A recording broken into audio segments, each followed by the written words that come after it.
Hey everybody, welcome back to another diecast review. Today we are going to be going through all the new 1/64 scale arrivals that have come in the last month, basically, the month of July. Not quite. We had some of the early July ones on the last video, but we're going to do the rest of them. We're going to do everything that's come in, and then we'll do another video as soon as we get our next batch. But we're going to start with just kind of in no particular order. Not the order that came in. We're just going to go by series because I don't remember which came in when.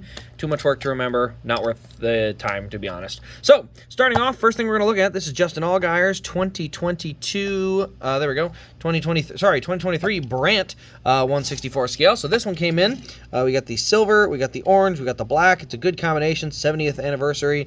Ran at Daytona, I believe. I can't remember actually if it did or not, but I know it's a special anniversary car, so I like that silver on there. I think it looks real sharp. And then we got our purple Xfinity banner and all that stuff. So, I don't know, pretty sharp car. I definitely am kind of a fan of it, so I think it looks pretty good. That's the only one for the Xfinity series that is clean. The rest of them are going to be raced versions. The first of which is going to be this one here. This is Noah Gragson's 2022 Darlington win. I actually only have one left. I usually have a box to put behind it, but this one I don't because it's already been sold. So we're down to our last 1/64 scale for the Darlington. That being said, there's another way you can get them that's a little different from just the normal, pick a 1/64 and go with it. So, but yeah, the Darlington 1/64 came, and right after that, we're going to go ahead and just show off the Kansas win. This is the Kansas car that came in, or not came in, but this is the car he won with at Kansas here. Very clean car. There's almost nothing to it in terms of race detail. Very, very little on here at all. Kind of a small black mark here or there, but very, very minor detail. It was a rain out, so, no burnout, no hard racing for the win, nothing like that. Just caution comes out and the race just ends. So, yeah, car is real clean, real simple, and so that one pretty basic. Next one's going to be the Bristol car. This one here is going to be, there we go, Bristol car. You can see the left rear. This is where the burnout mark is. That's the real teller between that and the Kansas win as far as which one's which. But if you ever wanted to know the difference, you can check those race win sticker counts, and you'll be able to find out which one's which using those. So the Bristol car, not quite as bad as or not as bad, but not as good as the Darlington, but better than the Kansas. And the last of the Xfinity cars is Noah Gragson's 4th win in a row, which was at Texas. You'll see a purple spoiler back here, and, oops, flip. There we go. And a purple splitter over here. So you'll see that purple splitter right around there and the purple spoiler there. So that is kind of one of the things that sets this one apart from all the others is because it does have the purple markings. And so the only other one that'll have the purple markings is Homestead, even though this one has that, but it'll have a big stripe on Homestead. So yeah, that's the 4 in a row for Noah Gragson. Now, the other thing to remember about that is, whoops, zoom it out. Because it was 4 in a row, they did make this set as well. So we got the NASCAR 1/64 scale 4-car set box that they've kind of used. And this one has all 4 of the races. So September 3rd, September 10th, September 16th, and September 24th. So all 4 of them right here. You can see them in a line from left to right. Darlington, Kansas, Bristol, Texas, all in a row. So, cool set. These are probably I'd say the best set so far. They've made a couple different sets with Hendrick cars and stuff, but I think that's probably my favorite. Just because of the race wins. I'm always a sucker for them.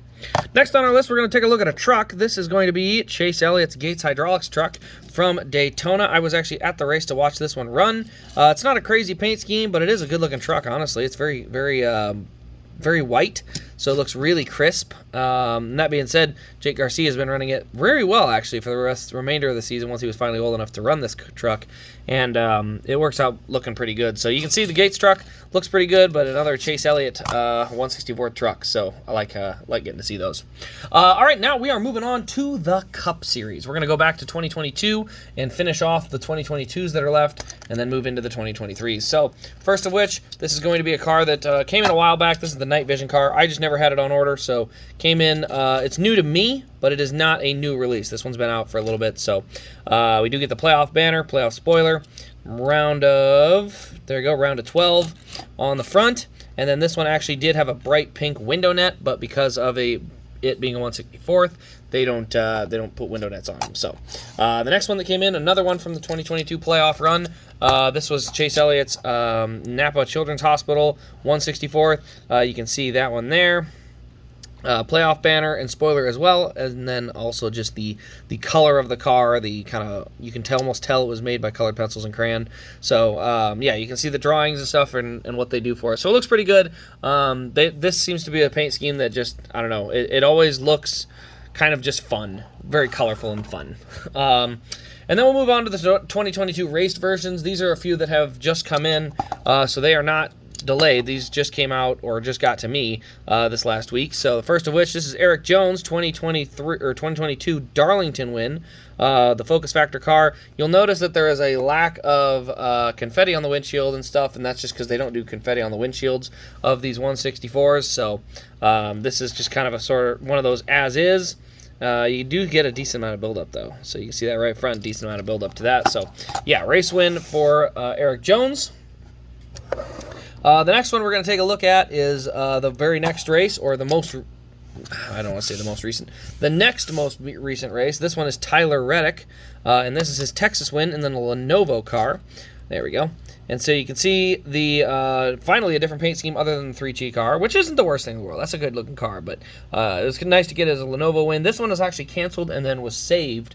So when it was saved, they basically brought it back and then said that, hey, we can offer it. So needless to say, I got a couple. Got an Elite and an 164th on the website already. So if you're looking, go ahead and find them over there. Next one is, or the last one from 2022 is going to be Chase Elliott's Talladega win. We still got more 2022 wins to go through and diecast as well, but this is just the last of this video from the 2022 season. So playoff banner, playoff spoiler, you can see the black and yellow confetti. We just did, or I shouldn't say we, I just did my 124th Elite review on it, so you can go check that out because I'm sure this will post a very similar time frame to that. But yeah, overall, good looking Talladega car. Playoff banners on that Napa car are nice. All right, guys, we're moving on to the 1/64 scale for the 2023 season. We're going to go to a couple of first-time arrivals, first of which is Kyle Busch's 3Chi car, which is still on a base. You can see it in the matte black color there. We got 3Chi down the side. This is the car, same paint scheme he won with at Gateway. I can tell you right now, I'm wanting to get this in Galaxy finish because this thing looks like it would be incredible with the Galaxy finish on it. So really good-looking car with the matte black coloring. We also have his Cheddar's car here. Gloss black there with a couple little, I guess, graphics behind the number on the roof. Then we got our bright orange Cheddar's colors kind of coming in here. We got a nice croissant. Oh, it looks good. And then we've got, you can see, almost looks like carbon fiber here. It's just a texture decaling they're doing. But yeah, I like the custom number 8 for Kyle. I like how his is different from Tyler's, so they kind of have their own identity, so I think that looks pretty good. Let's go with Kevin Harvick's 2023 Hunt Brothers Pizza car. This is what I have claimed, self-claimed, I should say, as the most boring car in NASCAR because it is literally just all green with a couple lines. All green with a couple of lines. Now, racing stripes are very much like that. However, racing stripes are cool.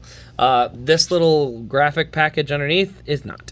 So, it's pretty dull. But, that being said, if this thing was ever released in liquid, it would be a must-get. It would probably look incredible.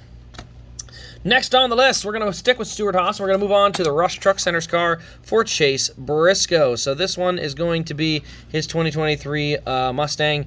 You can see they added a lot more black to the car this year. So it's still got the number 14 Rush Truck Center's all, but they took out a lot of the yellow and red. Mostly red, it seems like, is what's missing. It's got the same amount of yellow, or it feels like it does, but the red is definitely less on this one than it was before. So yeah, that's Chase Briscoe's Rush Truck Center's car. Let's move on to Ryan Blaney, his Duracell and Menards 1/64 scale. There we go. So you can see we've got our bright highlighter yellow Menards colors as usual. Then we got Duracell on the hood. So one of these years we're just going to get all the Menards cars in one big swoop. We're going to get every Menards sponsor, and they're just going to make something for that exact reason. So, you know, the scheme doesn't change much. It's the sponsor on the hood that changes like a ton. But yeah, overall not a bad looking car by any stretch. Just it's another version because we don't seem to get the same one twice, which is a good thing.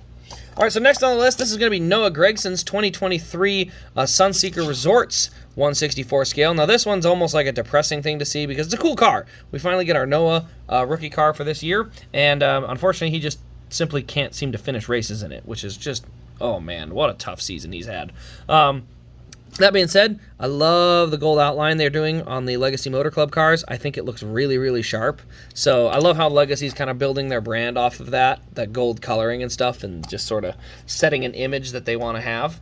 So I think that's pretty cool. Next on the list, probably one of my, no, not my most anticipated. I'll say that one for last. This one's just, there we go. This is Corey LaJoie's number 7 Celsius car in the 164 scale. So still on a base because it is an energy drink. So a lot of times there's regulations and crap that tell the manufacturers they have to have these attached to solid bases, because otherwise kids would think they're a toy. Like if I broke it off this base, I would also think it was a toy, because it kind of is. Anyway, but yeah, so that's why they had to have the base on it. But yeah, a good-looking car, but I mean, outside of this little flame and orange around the front, it's all white. Like, it's very basic. So, you know, again, simplicity can be good. I just don't know if that's necessarily my favorite. All right, next on our list, Michael McDowell has looking like he's going to find his way into the playoffs at the rate he's been going. But we'll find out after this next couple of weeks. But anyway, we do get his 2023 Loves 164 scale. So we got that yellow, we've got the number 34, and then just, you know, your standard Loves car all the way around. We got, obviously, Speedco there as well. So overall, this one's just a good solid Michael McDowell car. I didn't have one from last year, so now I got a good one to use for downhill races. All right, and 2 more to go. We're going to start the first one with our 7-time champion, Jimmy Johnson. His Carvana 164 scale is in, and you can see it here. We do still get the gold outline. Not on the roof number, though. It's only on the side. So we got the gold roof number and the gold trim along the base of the car, which is a good-looking trim, honestly. Like I said, Legacy has a good idea. I like their image and what they're going to look like in about 5 years, but they definitely got some work to do for now. So, yeah, Jimmy Johnson's first 164 scale with his own team, and it's the Carvana 84, and I think, personally, it's one of the better schemes this year. I may have a special finish coming. And the last but not least, probably one of my most anticipated standard finish 164s or 24s of the year so far. I loved this paint scheme when they announced it. This is Martin Truex Jr.'s Bass Pro Shops 164 scale, and this car is just awesome. I mean, it looks black on TV. This one, they kind of have it brightened up, but it's this true timber camo color all the way around the car. We got some red, orange accents, a silver rooftop, and silver outline to the numbers, but it just looks really good. I mean, there's something about this type of camo that absolutely pops and just looks really, really nice. So I personally am a huge fan of this Truex scheme. Thank goodness he's won it a couple times, so I don't have to get clean and raced versions. I can just get the raced ones. But I'm loving this Truex car. This is probably one of my favorite 164s and just overall paint schemes for the 2023 season. So anyway, guys, that'll pretty much wrap up the review on all of these 164s. If you're looking for them, you can find them at rasdiecast.com. Also, you can head over to the YouTube page and the Facebook page, give a subscribe to the YouTube page. Thumbs up on the Facebook pages for both RAS Diecast and Race Craze, just to help me rebuild that. Other than that, guys, I hope you have enjoyed the little batch of 164s. Like I said, if you're looking for them, you can find them on the website. Other than that, though, thanks for watching. This has been Race Craze, and we will see you in the next Diecast review.